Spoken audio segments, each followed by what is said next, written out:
ఆసీనుడా, దేవదూతలు ఆరాధించు పరిశుద్ధుడా. యేసయ్యా నా నిలువెల్ల నిండియున్నావు, నా మనసారని సన్నిధిలో సాగిలపడి నమస్కారము చేసెదా, సాగిలపడి నమస్కారము చేసెదా. నా మనసారని సన్నిధిలో సాగిలపడి నమస్కారము చేసెదా, సాగిలపడి నమస్కారము చేసెదా.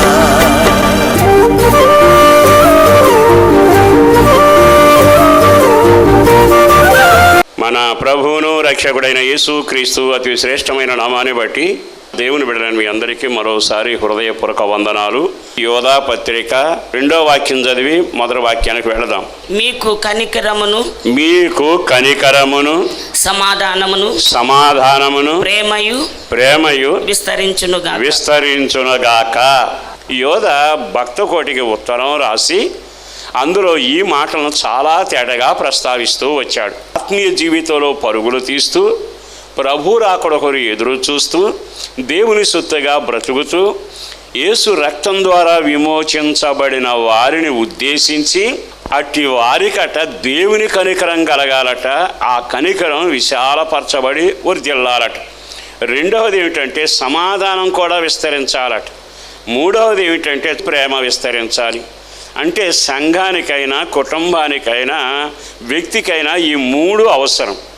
ఒకటి కనికరం, రెండవది సమాధానం, మూడవది ప్రేమ అనే పదం.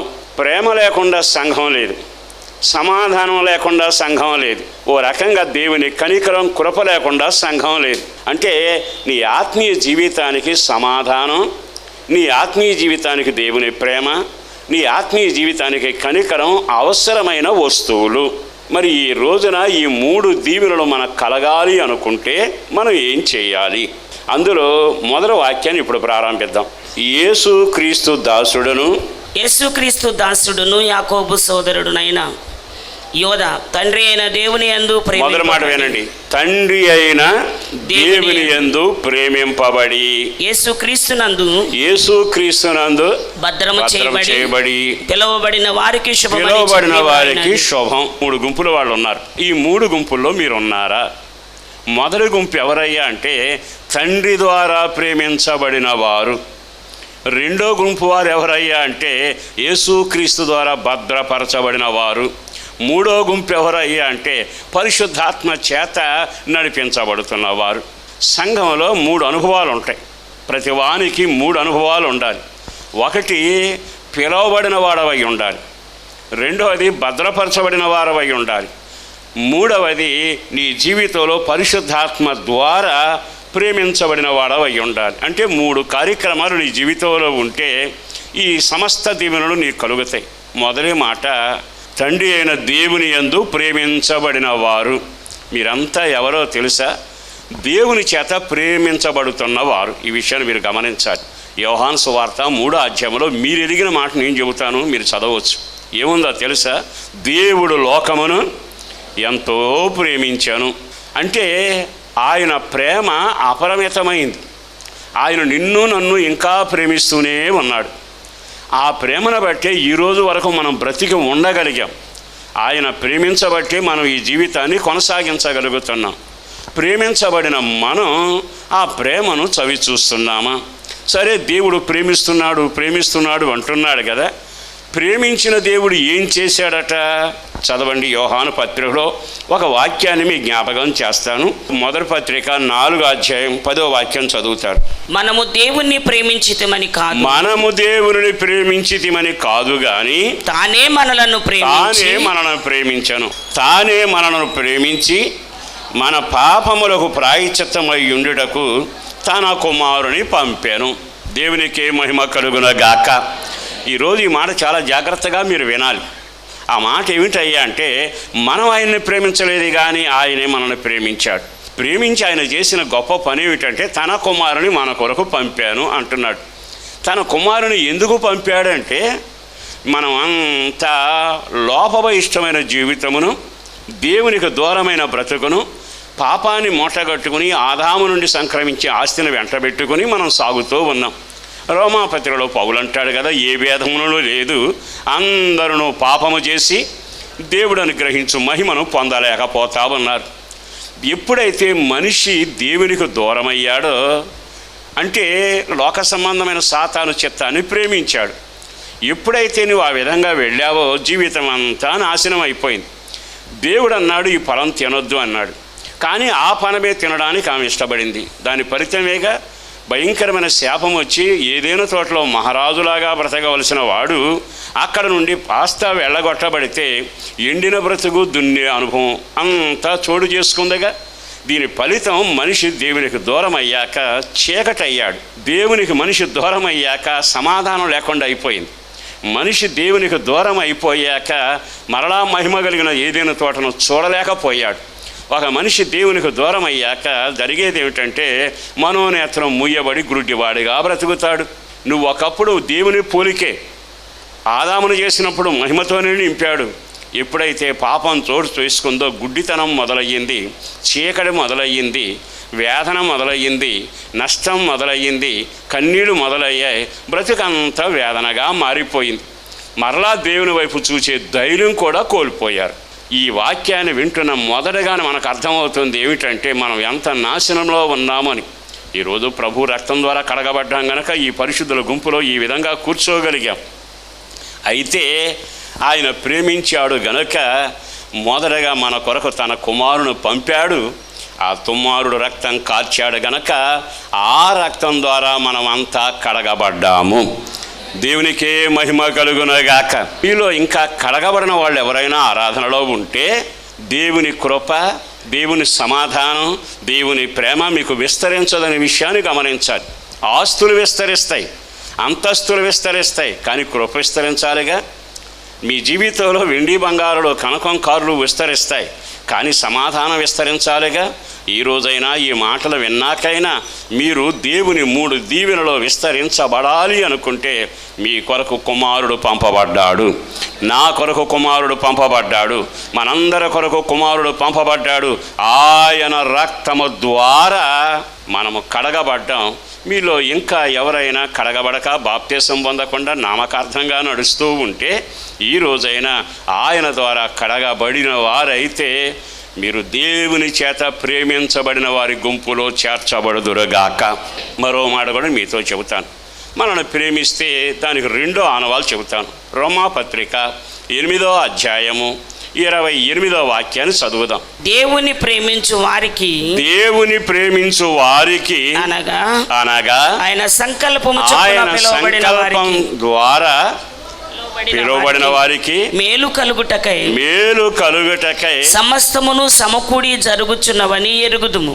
దేవుడు ఒక వ్యక్తిని ప్రేమించాక 2వ కార్యం ఇక్కడ రాశాడు. ఏమని రాశాడో తెలుసా? దేవుడు ప్రేమించిన గుంపును ఎవరు దేవుని ప్రేమిస్తూ మొదలు పెడతారో వారందరికట సమస్త మేలులు సమకూడి జరుగుతాయి. సమస్తం సమకూడి జరుగుతాయట. అందుకని మొదట ఆయన మనల్ని ప్రేమించాడు గనక మనం ప్రేమించడం మొదలు పెట్టాలి. ఈ మాట గుర్తుపెట్టుకోవాలి. అందుకే రోమాపత్రుడు అంటాడు దేవుని చిత్తం నెరవేర్చడానికి పిలువబడిన వారందరూ అంటాడు. అంటే అర్థం ఏమిటి? మనల్ని ప్రేమించినాక అలా విడిచిపెట్టల.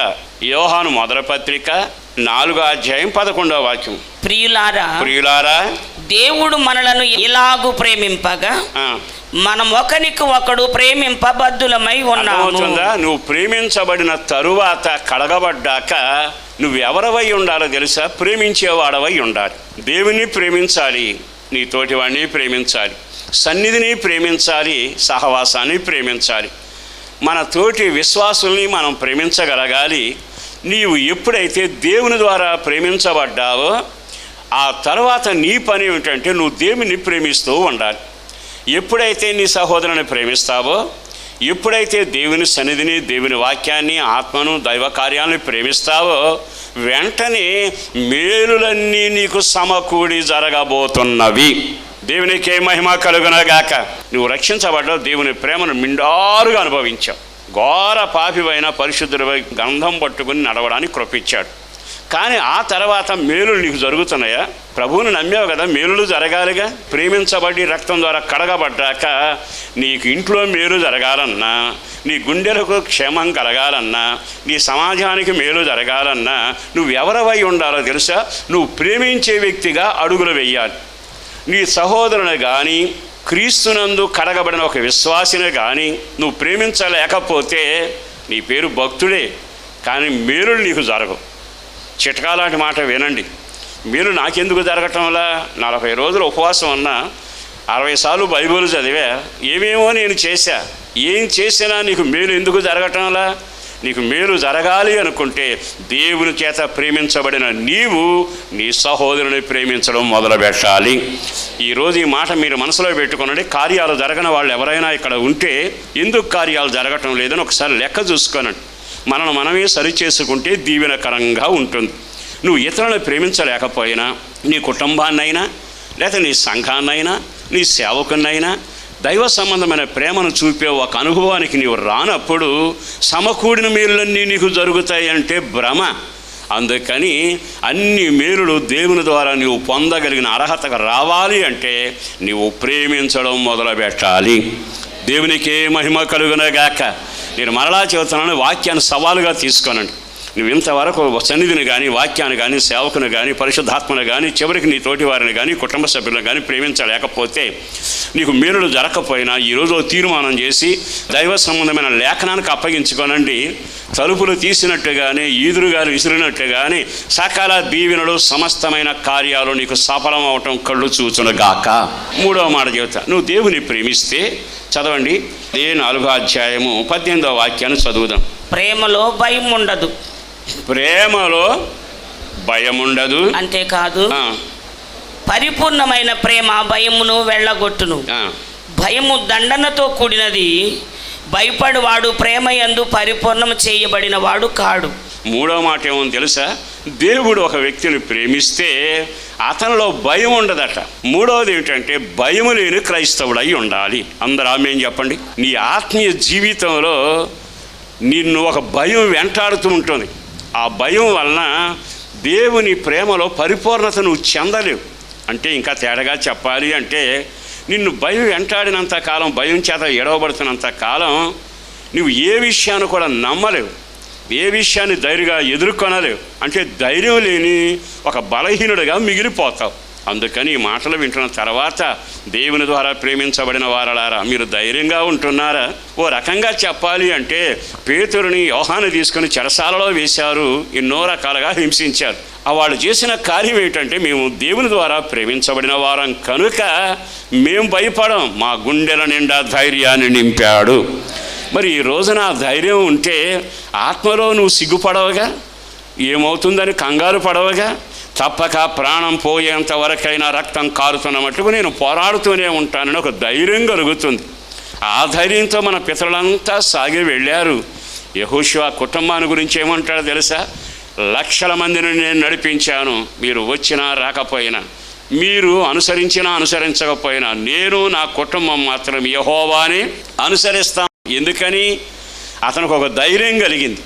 బైబిల్ లేఖనంలో ఒక్కసారి మీరు జాగ్రత్తగా గమనిస్తే అన్నీ పోయాయి. దావీదుకి భార్య, పిల్లలు, ఆస్తులన్నీ పోయాయి.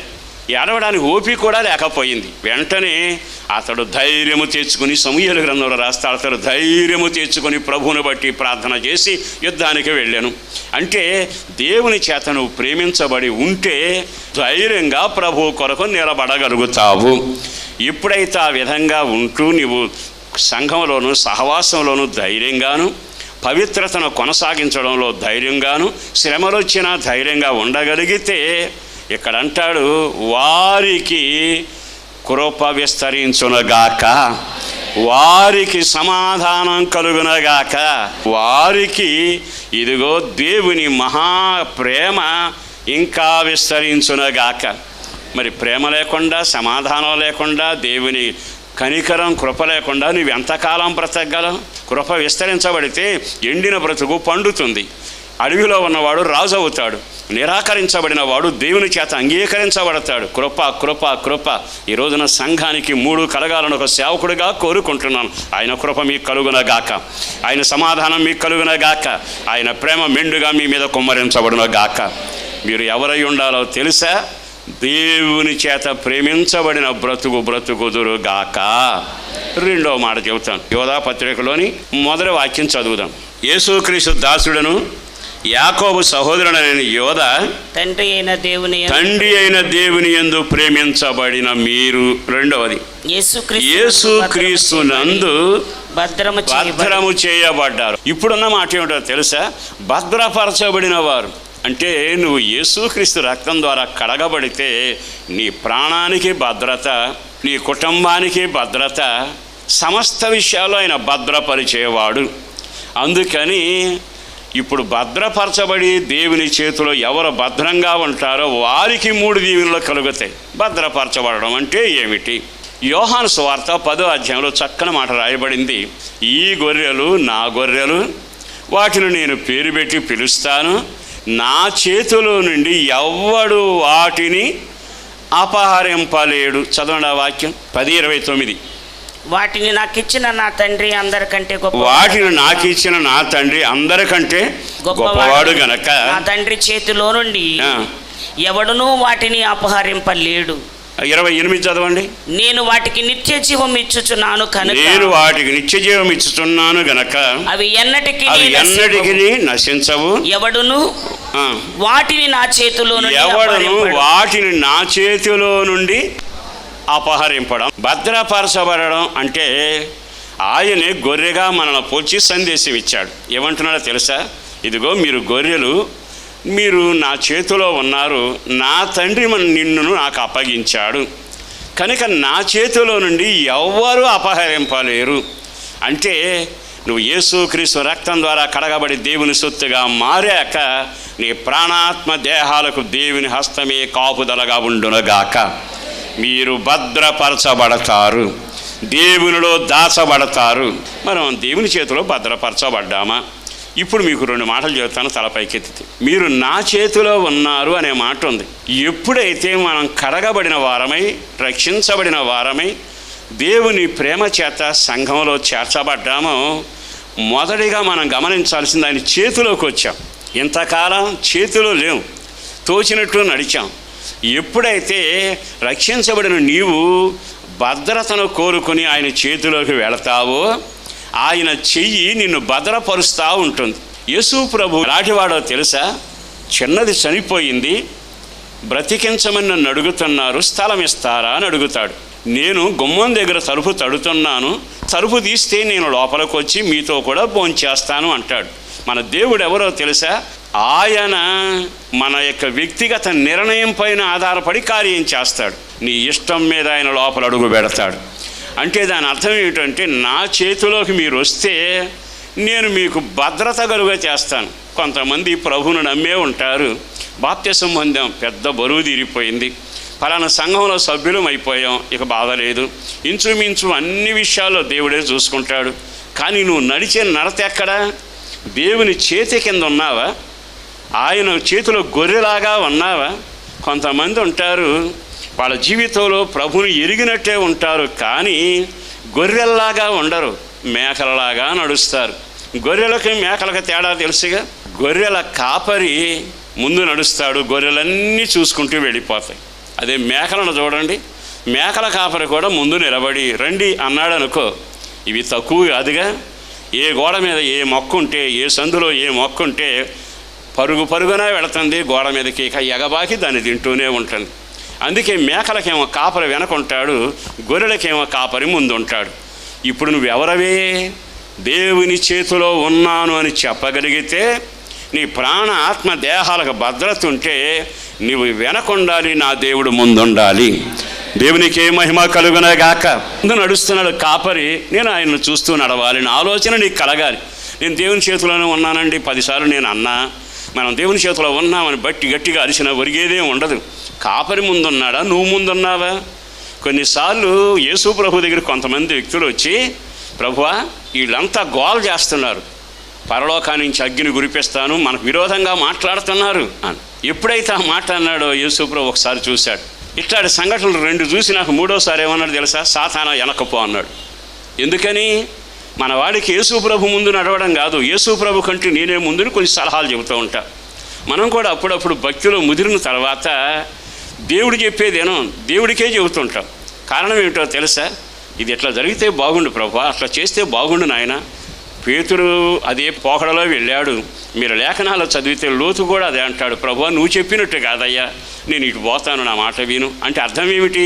కొన్నిసార్లు గొర్రెలుగా లేక మేకలైపోవడం బాధాకరమైన విషయం. ఈ రోజున బాగా గమనించండి, మన ఆత్మీయ జీవితంలో దేవుని యొక్క కుమారుడైన యేసుక్రీస్తు చేతిలో భద్రపరచబడినట్లుగా మనం కడగబడిన వాళ్ళం.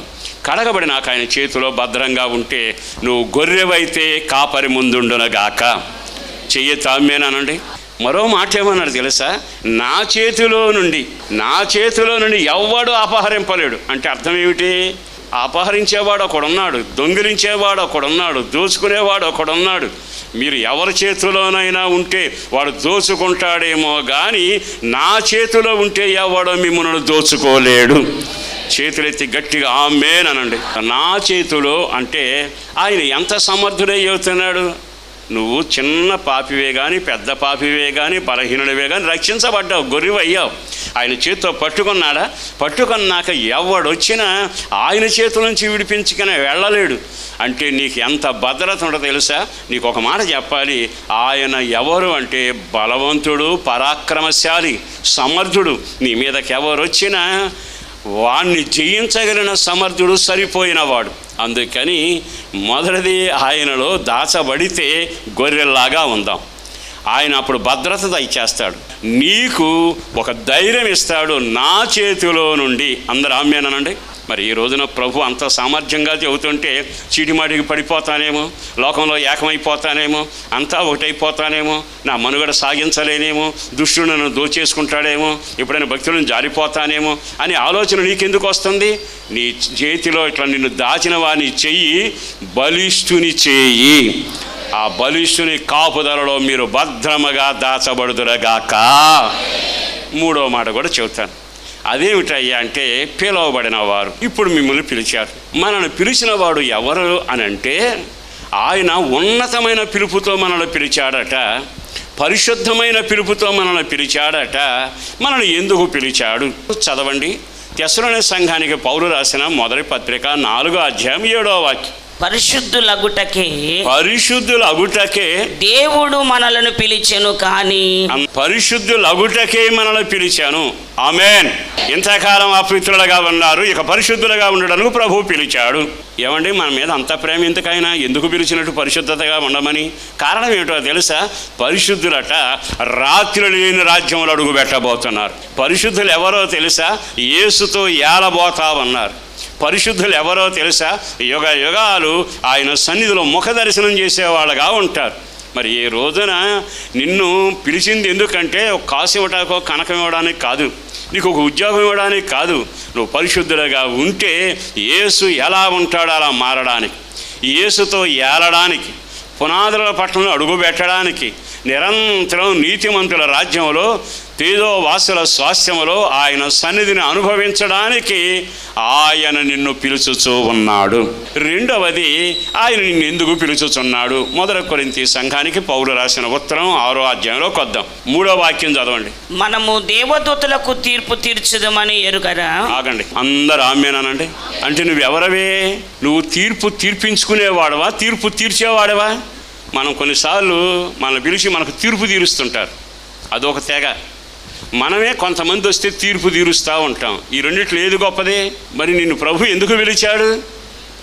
నువ్వు దేవుని దూతలకు తీర్పు తీర్చాలట, ఆ పని మీద నిన్ను పిలిచాడు. మరి ఈ రోజున అంతటి పని ప్రభు నీకు అప్పగిస్తే అవన్నీ నాకెందుకులేయ్యా, వీళ్ళంతా నాకు తీర్పు తీరిస్తే చాలు, నేను చేతులు కట్టుకుంటానని ఈ లోకంలో ఇతరులకు తీర్పు తీర్చే పనిలో నువ్వు ఉంటే, అందుకే రమాపత్రిలో పౌలు ఏమన్నాడు? తీర్పు తీర్చే మనుషుడా జాగ్రత్త. కారణం ఏమిటో తెలుసా? దేవుడు చేసే పని నువ్వెందుకు చేస్తున్నా? నువ్వు దేవుని దూతలకు తీర్పు తీర్చాలి. అప్పటి వరకు నీకు ఈ పని లేదు. ఈ రోజున దండం వేడి చెబుతున్నా, ఎవరికైనా తీర్పు చేసే ముందు ఒకసారి ఆలకించి మేలైన ఆలోచన తప్ప మన పని అది కాదు. ఒక రోజున దేవుడు ఆ స్థాయికి తీసుకుని వెడతాడు, నిలవబెడతాడు. అప్పుడు మనము తీర్పు తీర్చుదమగాక. మూడవ మాట కూడా చెబుతాను. రోమాపత్రిక 8వ అధ్యాయము 17వ వాక్యం. మనము పిల్లలమైతే వారసులము అనగా దేవుని వారసులము క్రీస్తుతో కూడా మహిమ పొందుటకు.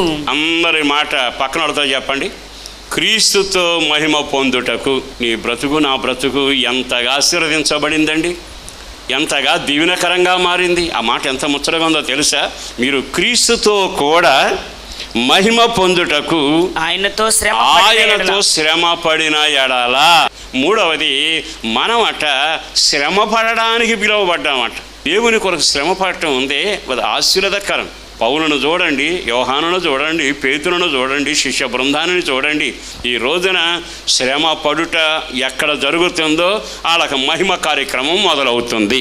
అంటే మహిమను పొందాలంటే శ్రమ పొందేందుకు వాటా పొందాలి. అందుకు నిన్ను పిలిచాడు. ఈ శుభవేళ ఈ మాటలు విన్నాకైనా వ్యక్తిగత జీవితంలో మనం ఎవరమై ఉండాలో తెలుసా?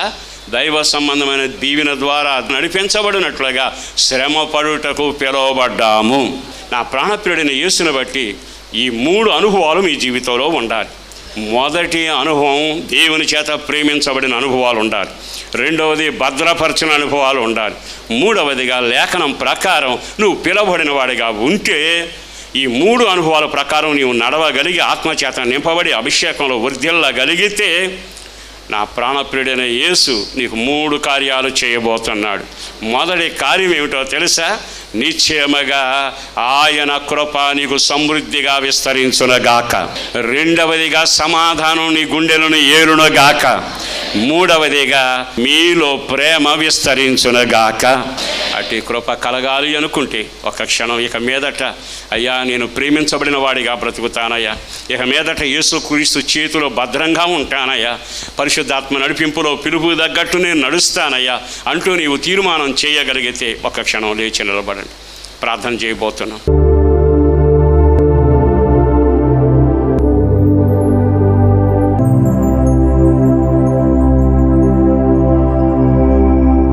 జీవాధిపతి వందనాలయ్యా, అపారమైన నీ ప్రేమ కొరకు ధన్యవాదాలు. మీరు మాట్లాడిన మాటల కొరకు వందనాలు.